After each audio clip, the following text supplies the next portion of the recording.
Clear lake, साइडों से बर्फ से गिरा हुआ। कोफ्ते गर्म किए, उसके साथ बाजार से उठाए हुए पकोड़े, रोगनी, नान, और इस स्नो में फेंटा में एक मछली पानी में गई, चपैक। प्लान बना जाने का, पर पता नहीं कहा। ओ वेंचो, कॉफी तो घर बुलाए। चप्पल छूट गया। हम फर्स्ट। गाड़ी चला। सफर लंबा होने वाला था और कॉफी के बगैर गुजारा मतलब नामुमकिन। घर से कॉफी उठाकर वापस रवाना हुए अपने सफर की तरफ। सफर शुरू होते ही अपने लिए एक शेर याद आया कि पढ़ाई करूँ जाट भर, घूमूं फिरूं रात भर। तो अपने लिए ये एक शेर याद आया। शहर के इस इमारतों और भीड़ भाड़ की जिंदगी से अब तुम्हारा भाई तंग आ चुका था। अब तुम्हारे भाई को चाहिए था सिर्फ सुकून। 3 घंटे सफर करने के बाद यार मैं पहुंच गया अपने मंजिल की तरफ और नजर आया ये फ्रेश पानी का झरना। मजा आ गया भाई, मजा आ गया।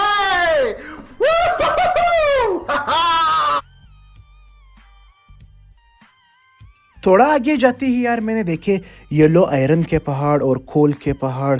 तो मेरे दिमाग में सिर्फ एक ही चीज आई, तो जल्दी से गोरे लोगों को लंदन फोन लगा दिया। गोरे बहन के लोरे साइमन, ये एक कोल और आयरन का पहाड़ छूटा था, ये भी ले जाते। इतना सब तो लूट लिया, चले गए अभी वो फ्री के, और दुगना लगान ले के गरीबों की तो हड्डी पाड़ दी। तो रास्ते में दिखा मुझे पानी का डैम।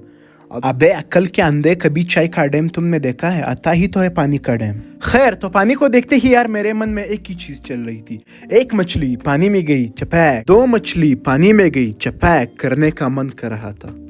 तो तब मैंने देखा कि डैम के साइड स्लिपरी है, अगर गिर गया तो मछलियों के 3 साल का राशन बन जाऊंगा। तो इसीलिए ये भी स्किप कर दिया। और आहिस्ता आहिस्ता मुझे बर्फ भरे पहाड़ दिखाई दिए, कश्मीर जैसा मंजर शाया कर रहे थे और बहुत ही हसीन लग रहे थे। खाओ माँ कसम। और फिर ये ब्यूटीफुल रिजॉर्ट देख के मुझे बहुत ही अच्छा लगा। Like it's heaven a vibe. ये रेड कलर की दरख्तें और कच्ची दीवारें, जैसे कोई वॉलपेपर एक लैंडस्केप पर आपने पेस्ट किया हो। और पहाड़ के दामन में दिखा एक क्रिस्टल क्लियर लेक, साइडों से बर्फ से गिरा हुआ। आनो के जैसे अभी बिली आइलिश दौर फाउंड अवे करते हुए निकल आई। अब बॉलीवुड के मूवीज की तरह कार विंडो के कुछ मोमेंट्स कैप्चर करें, मतलब उसकी नाकाम कोशिश करते हैं।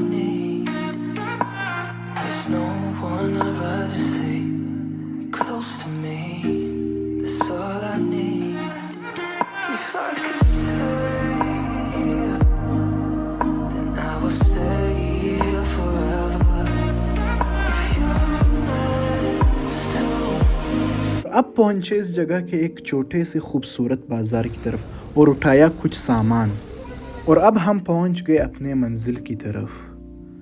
और लगी थी बड़ी भूख, तो मैंने कोफ्ते गर्म किए, उसके साथ बाजार से उठाए हुए पकोड़े, रोगनी, नान, और इस स्नो में फेंटा में बर्फ डालकर मज़ा ही आ गया। और ज़िंदगी हमें जीने के कुछ ही मौके देती है, शायद हमें उन्हें सही से जी लेना चाहिए। ना हमें फ्यूचर की टेंशन, ना पास्ट की टेंशन जो कि एग्जिस्ट ही नहीं करती, नहीं लेना चाहिए। और ये सब चीज़ें शायद मुझे ये जवानी है दीवानी के बनी ने सिखाई है, उस मूवी ने। और फिर मैंने एंजॉय किया यहाँ का मुकामी डांस जिसको अतन कहा जाता है, और यहाँ के बहुत अच्छे लोग, और ली कुछ पिक्स। और फिर इस ठंड में हम लोगों ने बनाई कॉफ़ी।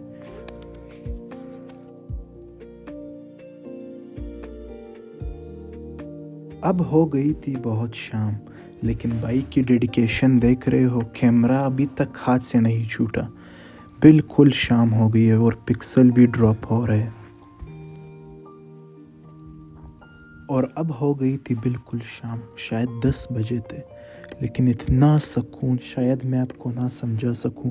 और फिर हमने की अपनी वापसी, और शाम के इस पहर बहुत ही मतलब अच्छा लग रहा था मुझे। और एक दुख भी था कि वापस जाना पड़ रहा है, और वापस आते हुए जैसे कि ये बादल रोड पर हो, इतनी धुंध थी। और अब इस सफ़र का इख्तिताम रूमी के एक कोट से करेंगे। यहाँ से बहुत दूर गलत और सही के पार एक मैदान है, मैं वहाँ मिलूँगा तुझे। तो बस आज के लिए इतना ही। उम्मीद करता हूँ ये वीडियो आप लोगों को पसंद आई होगी, और अगर चैनल को सब्सक्राइब नहीं किया तो सब्सक्राइब कर ले और बेल आइकन को ज़रूर दबाएं। और वीडियो थोड़ी लेट हो जाती है क्योंकि एडिटिंग वगैरह भी करना होता है, और आजकल यूनिवर्सिटी के काम भी चल रहे, असाइनमेंट्स वगैरह, तो इस वजह से वीडियो लेट हो जाती है। और न्यू स्टूडियो भी बन रहा है कमरे के ऊपर, तो बस उसी में बिज़ी चल रहा हूँ।